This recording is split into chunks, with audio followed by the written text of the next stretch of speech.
ጌታ ምን እንደያመጣው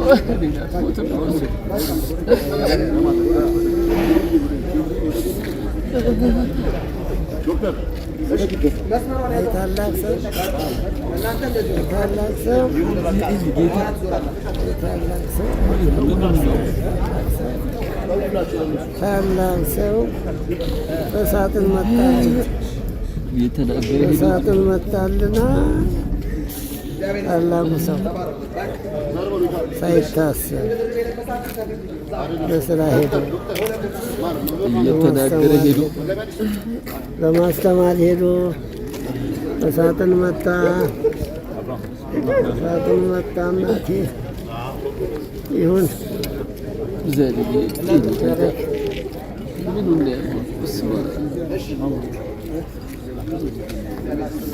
አንድ ቀን ታመምኩ ሳይወራ በሽታው እንጂ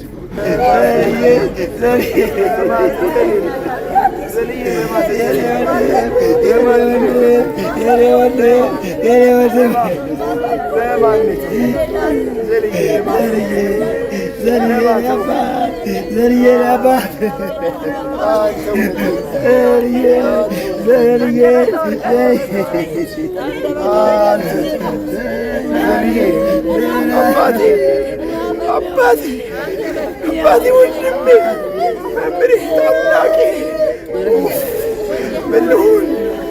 ምን ልሁን ተቃጠልኩ። እኔ አባት ዝም አልክ። አባቴ ወንድሜ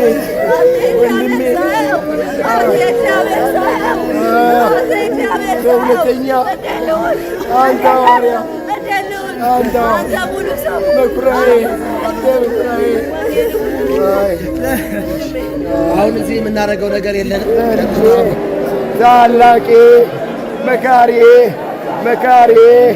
መካሪዬ እመጣለሁ ብሎኝ ነው የቀረ።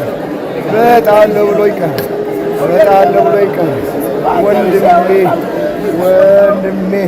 ወንድሜ ጨከነብኝ።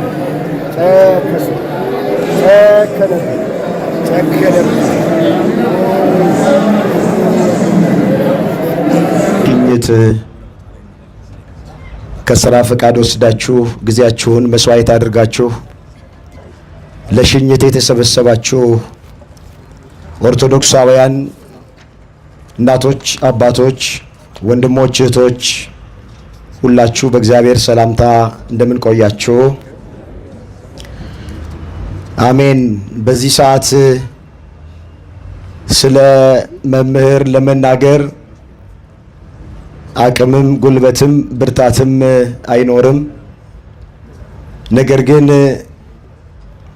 ሰሞኑን ሁሉ እረፍቱን ከሰማንበት ቀን ጀምሮ ብዙዎቻችሁ ሐዘናችሁን እየገለጣችሁ ስለሆነ ልክ ከቤታችሁ አንድ ሰው እንደሞተ አድርጋችሁ እያዘናችሁ እንዳለ ስለምናውቅ ትንሽ እኔን ያጽናናኝ የዘላለም መንፈስ እናንተንም እንዲያጽናናችሁ ስለፈለኩ ትንሽ ቃል ለመናገር ፈልጌ ነው። ከባድ ነው በዚህ ቀን ለመናገር። እንግዲህ ዘላለም በቤታችን እንደ አባት የምናከብረው እንደ ወንድም ደግሞ የምንወደው ፈሪሃ እግዚአብሔርን እያስተማረ ኮትኩቶ ያሳደገን፣ ትህትናን ያስተማረን፣ ደግነትን ቅንነትን ያስተማረን፣ ለራስ መኖር ሳይሆን ለሌላ ሰው መኖርን ያስተማረን፣ በጣም ትሁት በጣም የተለየ ወንድማችን ዘላለም የማየ ልጅ ብቻ አይደለም። ዘላለም የሁላችንም ልጅ ነው። የቤተ ክርስቲያን ልጅ ነው ዘላለም። አዎ በዘላለም ሕይወቱ ያልተቀየረ ሰው የለም። በዘላለም በሃይማኖት የበረታ ሞልቷል።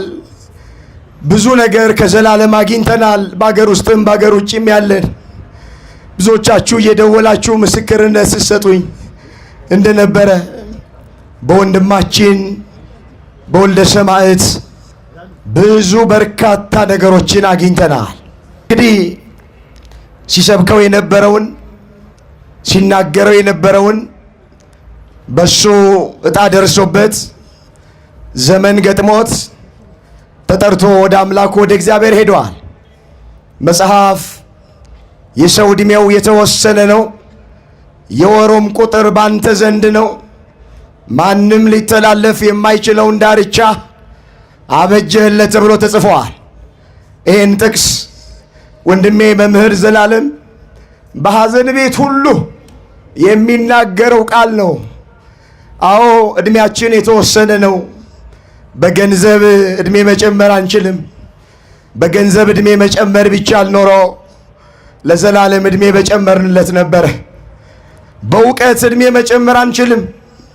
በእውቀት ዕድሜ መጨመር ቢቻል ኖሮ ለዘልዬ ዕድሜ በጨመርንለት ነበረ። በስልጣን ዕድሜ መጨመር አይቻልም። በስልጣን ዕድሜ መጨመር ቢቻል ኖሮ ለመምህር ዕድሜ በጨመርንለት ነበረ። ነገር ግን የተወሰነለት ዕድሜ 49 ስለሆነ ወንድሜ ዘላለም በ49 ዓመቱ ትቶን ሄደዋል።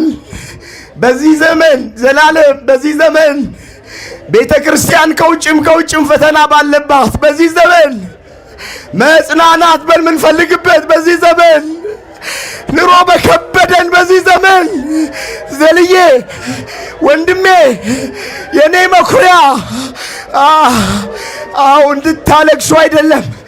እንድታለቅሱ አይደለም ብታለቅሱም ችግር የለም። እስጢፋኖስ በሞተ ጊዜ ታላቅ ለቅሶ አለቀሱለት ተብሎ በመጽሐፍ ቅዱስ ተመዝግቧል። ግን ወዴት እንደሄደ ስለምናውቅ አድራሻውን ስለምናውቅ አናዝንም። እኛ ከሞት በኋላ ሕይወት አለን፣ ከመቃብር በኋላ ትንሣኤ አለን። ዘላለም ወደ እግዚአብሔር ለመሄድ ነው ያረፈው። ዛሬ ከእግዚአብሔር ጋር መኖር ከጀመረ 5ኛ ቀን ነው። አምላካችን እግዚአብሔር ወንድማችንን ነፍሱን ስለተቀበለልን እናመሰግነዋለን። ነፍሱ ይረፋ አንልም፣ ነፍሱን ተቀበላት አንልም። ሙሉ ጊዜውን ለእግዚአብሔር የሰጠ ነው። ያባከነው ጊዜ የለም። ወገኖቼ ከታሰሩት ሲጠይቅ፣ የተራቡትን ሲያጎርስ፣ የተጠሙትን ሲያጠጣ፣ የተቸገሩትን ሲረዳ ዘላለም ቤታችን ውስጥ አናገኘው። እናቴ ዘላለም ሁሌ እንደናፈቃት ነው። አታገኘውም ዘላለምን። ሁልጊዜ አገልግሎት ነው። እንደወጣ ቀረብን ደግሞ ውሃ ሳናጠጣው እግዚአብሔር ይማር ሳልነው አተነዋል። ለነገ ይህን ክብር ስናይ ይህን ሽንት ስናይ ደስ ብሎናል። እግዚአብሔር ያክብራችሁ። አንድ ቃል ተናግሬ መልእክቴን መጠቅለል እፈልጋለሁ። በሀገር አሜሪካ ያላችሁ ካህናት፣ ሊቃውንተ ቤተ ክርስቲያን ከተለያየ ስቴት መጣችሁ ልጃችንን ወንድማችንን በክብር የሸኛችሁልን ያኮራችሁንን እግዚአብሔር ያክብርልን። ብፁዓን ሊቃነ ጳጳሳት ሁሉ ነገር ትታችሁ አገልግሎታችሁን ስራችሁን ትታችሁ ወንድማችንን ስለሸኛችሁ እጅግ እናመሰግናለን። የዘላለም ልጆች ኦርቶዶክሳውያን በሙሉ ይሄ ድምፅ የሚሰማችሁ ክብር ይግባችሁ። ባስቀረልን ወንጌል በሃይማኖት ጸንተን እንድንኖር አምላካችን እግዚአብሔር ሁላችንንም ይርዳ። ብፁዓን አበው ሊቃነ ጳጳሳት፣ ሊቃውንተ ቤተ ክርስቲያን ሁላችሁ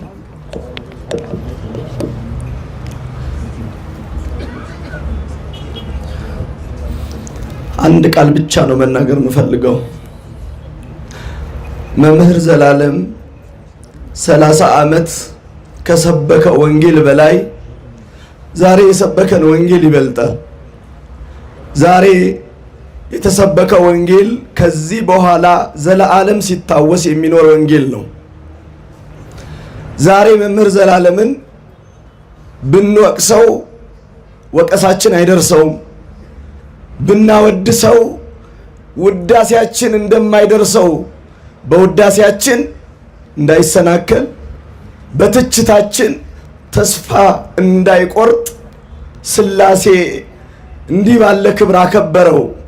ሐዋርያትን ሐዋርያን አበውን ወንጌል ሰብከው ያከበረ ኢየሱስ ክርስቶስ አምላካችን ወንጌልን ላከበረ እንዲህ እንደሚያከብር መስክሯል።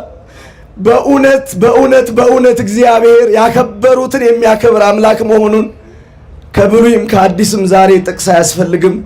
መምህር ዘላለም አስተምሮናል። መከበር የሚፈልግ እግዚአብሔርን ያክብር። መከበር የሚፈልግ ሃይማኖቱን ያክብር።